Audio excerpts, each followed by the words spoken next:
Ko darīt, ja vīrs negrib mīlēties un vienmēr vakaros ir noguris? Tātad aizbildinās ar nogurumu. Tā ir ļoti laba zīme sievietei, ka ir kaut kas jau atkal salaist dēlī un kad ir atkal jāpievērš uzmanība, ka ir jādomā, kas tur ar tām attiecībām ir noticis. Ja? Jo, ja attiecībās ir iestājusies rutīna, tad tas ir akmens sievietes dārziņā. Rīgaunda raksta, ko darīt, ja šī situācija ir apgrieztā veidā. Tas nozīmē, ka sieviete, ja, negrib mīlēties un vienmēr ir nogurusi un aizbildinās.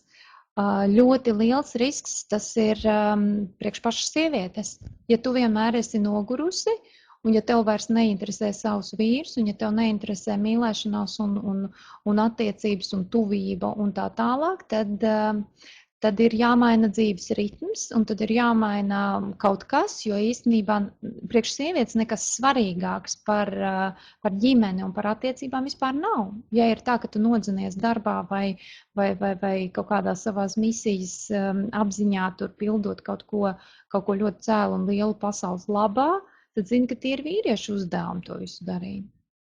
Sievietes vieta ir ala, līgzda, mājas, un vīrietim būt azotē.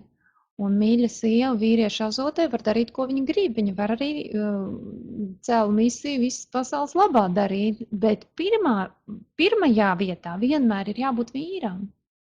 Un tikai tad, kad tev pirmā vietā būs vīrs un mājas, un kad tu būsi viņu apčubinājis un pamīlējusies un uztaisījis ēst un palaidus bērnus skolas un tā tālāk, jau uz visas šitās platformas tu vēl vari pasauli darīt laimīgu, lūdzu dari. Bet ja būs otrādi, ja būs pa priekšu tā pasaule un priekš vīra pagriezta mugura un galvas sāp, tad nebūs laimes ne pasaulē, ne sev, jo hierarhija sapatrotā. Ja? Nav enerģija nerit pareizā virzienā. Sieviete ir matērija, sieviete ir zeme, sieviete ir platforma ģimenes laimei. Vīrietis ir izpildījums. Un ja mēs šito jaucam, tad nekas labs tur nebūs. Bet atgriežoties pie jautājuma, ja vīrs ir tas, kurš aizbildinās, ka neko negrib, tas atkal ir lauciņš sieviešu dārziņā, tāpēc, ka sieviete ir atbildīga par attiecībām. Ja attiecībās iestājusies rutīna, tas nozīmē, ka viņa ar to nav tikusi galā, kad ugunskurs ir apdzisis. Guna raksta, laikam, sievietes pirmajā vietā itin bieži ieliek bērnus. Tā ir kļūda, jo atceramies, ka pilnību veido iņ un jaņ. Nekādā gadījumā neveido iņ un iņ ar meitiņu vai ar dēlu vai ar vēl kaut ko. Tā ir cita paudze. Mēs veselums esam tikai ar pāri. Un pāris, tātad vecāki vienmēr ir kopā, un pēc tam ir bērni, un pēc tam ir viņu vecāki, bet nevar būt tā, ka mamma ar meitu vai dēls ar tēti un tā tālāk. Ja, tas ir vienkārši atkal saputrots viss. Un ja patiešām ir saputrots, tad vienkārši jāatgriež, jāsacina šāds fakts, un tad jāatgriežas lēnām atpakaļ un jāsaliek viss pa vietiņām, jo faktiski vistuvākais cilvēks visas dzīves garumā ir tavs pāris, pāra dvēsele, pāra cilvēks. Tuvāks par mammu, no kuras klēpja tu esi nācis, un tuvāks par bērniem, kuru ar savu klēpju tu esi radījusi. Kāpēc? Tāpēc, ka tikai vīrišķā sievišķā veseluma enerģētikas apmaiņas ziņā tu saņem to kosmisko enerģiju un radi pilnību. Jūs esat kopā radītāji. Ja? Un kopā var radīt bērnus, un kopā var radīt brīnišķīgs vecumdienas vecākiem, visu kaut ko kopā var radīt. Bet pa vienam tas jau ir tāda sevis nīcināšana, tad ir ļoti grūti.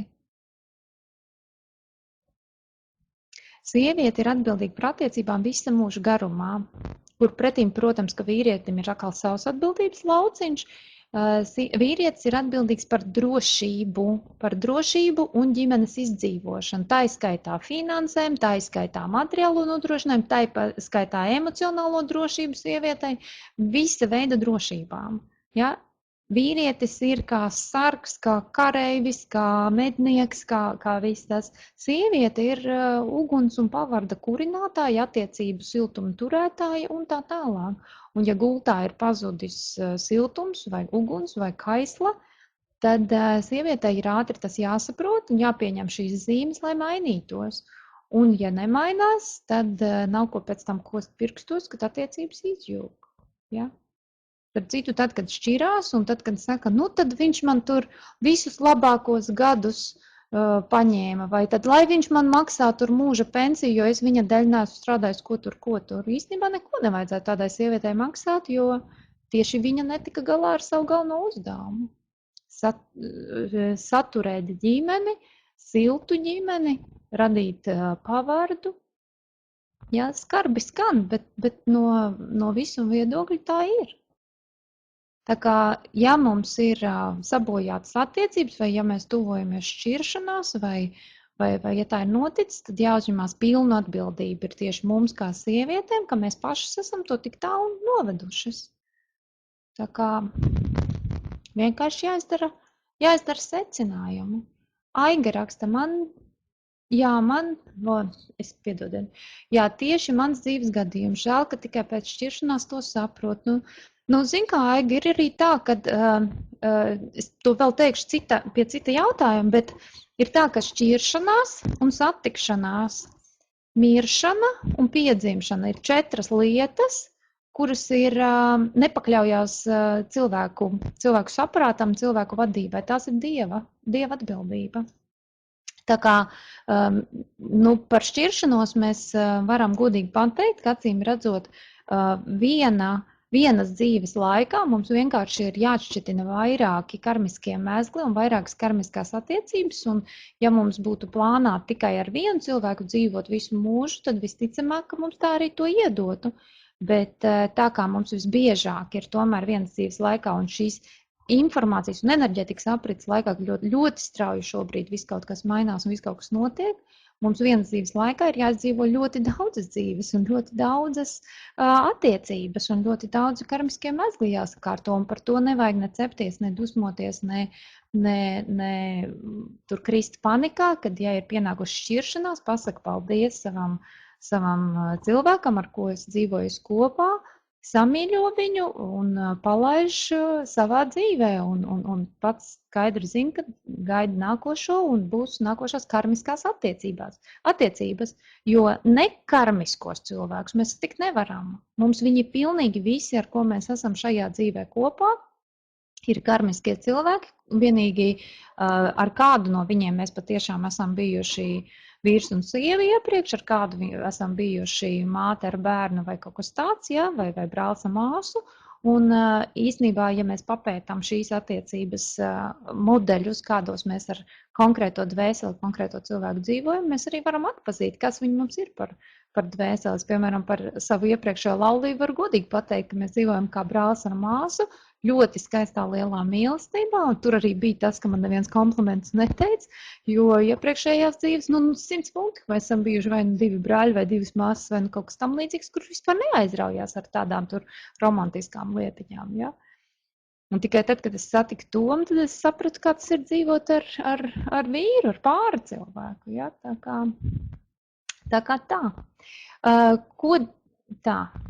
Ko darīt, ja paliek bērni? Neko. Audzina bērnus absolūtā mīlestībā, un bērniem no šī mirkļa ir 2 vecāku ģimenes. Ir tēta ģimene un ir mammas ģimene. Un ir jāpieņem, ka mūsdienu bērni ļoti bieži, kad ir paši jau no debesīm izvēlējušies, ka viņiem tā tas būs. Nav par to atkal neko cepties, neko uztraukties, jo viņi ir nākuši iegūt šādu pieredzi. Mēs pilnīgi neviens nedabūjam šeit uz zemes tādu pieredzi, kas mums nebūtu vajadzīga. Un šie paši bērni varbūt ir bijuši iepriekšējā dzīvē mūsu vecāki, kuri savukārt izšķīrušies un pametuši mūs, tā kā par to vispār nav jāuztraucās. Un vislielākais sviests ir sākt domāt, ka Dievs, es neesmu pietiekoši laba māte, vai es neesmu pietiekoši labs tēvs, ja, jo īstenībā jūs saviem bērniem esat visideālākie vecāki. Tieši šīs mācības, ko jūs viņiem dodat, ir viņiem absolūti nepieciešamas. Ja, tā kā mēs varam uzsist sev uz plecu un teikt paldies Dievam, kad es esmu tik brīnišķīga mamma savam bērnam un nedomā, kad tu tagad izlemsi, vai vari būt labāka vai sliktāka. Nē, tu dod viņam precīzi to, ko debesis viņam ir paredzējušas. Tā laimīgi es aizmirsu paklāt, par ko mēs iepriekš runājām, jo tagad ir ko darīt. Ko darīt? Patīšu atpakaļ, es atceros. Kas tad bija pa jautājumu? Ja vīrs negrib mīlēties. Cik labi redz, kad ir tā prezentācija, tad vismaz var tikt atpakaļ uz ceļa. Ja ir tā, ka vīru mīli un kad šķirties netaisos un kad patiešām gribu savest to visu kārtībā ar šo pašu cilvēku un ar šo pašu pāri un ģimeni gribu sakārtot, tad ko darīt? Kļūt interesantai pašai sev un vairot sievišķību un apzināties savu seksualitāti. Un pasargi Dievs nedusmoties uz vīru, jo īstenībā pasaka vīram paldies, ka viņš ir šādi izturējies un parādījis tev zīmi, ka šajā ziņā kaut kas galīgi nav kārtībā. Tā vietā, lai dusmotos uz vīru, vienkārši sāc viņu ieinteresēt un uzvedināt uz mīlēšanos un uz mīļošanos.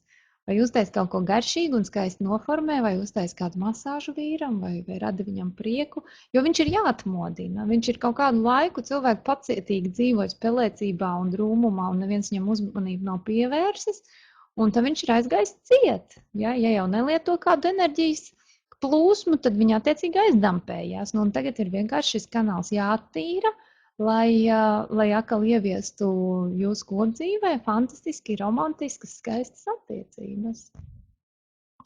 Jāna jautāja, ja man tagad ir cits partneris, tad viņš man ir pirmajā vietā, nevis mani bērni. Protams, Jāna, jā. Tad, kad tev ir cits partneris, tu šajā brīdī veido attiecības, ja veselumu ar šo te vīrieti, kuru tagad es no visiem citiem vīriešiem izvēlējusies.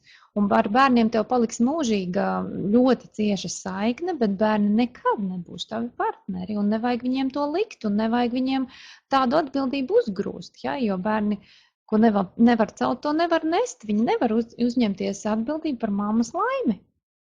Lai gan ļoti daudzas mammas ir gribējušas uzlikt saviem pieaugušiem bērniem atbildību par to, kā viņas jūtās tur, nezinu, vecumdienās, jā, bet to nevar izdarīt. Partneris, pāris ir vistuvākais enerģijas apmaiņas ziņā. Ar visu to, ka bērni ir ar mums saistīti, bērni ir mūsu energo laukā, par bērniem mēs esam atbildīgi, ar bērniem mums ir ļoti liela tuvība, bet pilnīga laime būs ar šo pāri, jā. Jā. Un bērni ir jādod arī, jāļauj viņiem tāds svabadums, lai viņi ir daudz vieni paši, lai viņi paši veido savas attiecības, lai mēs viņus arī nenomokam un nenožmucam visu laiku savā tajā uzmanības lokā. Ja?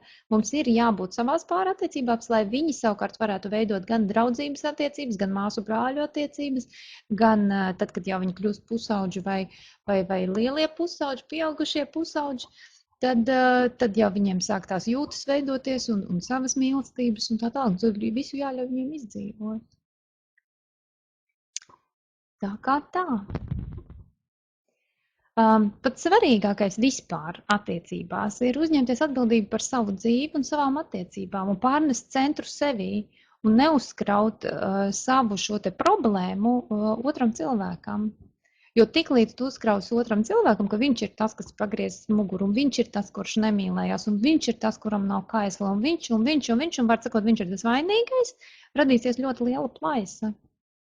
Viņš jau arī pats nesaprot, kas notiek. Viņam vienkārši negribās. Viņš godīgi tev ar savu muguru izrāda, ka viņam negribās. Un tad tā vietā, lai tagad ceptos un dusmotos, dari tā, lai viņam gribas, un iekustina viņu, un iedvesmo, un iedod viņam jaunu enerģiju, un viņš lidos.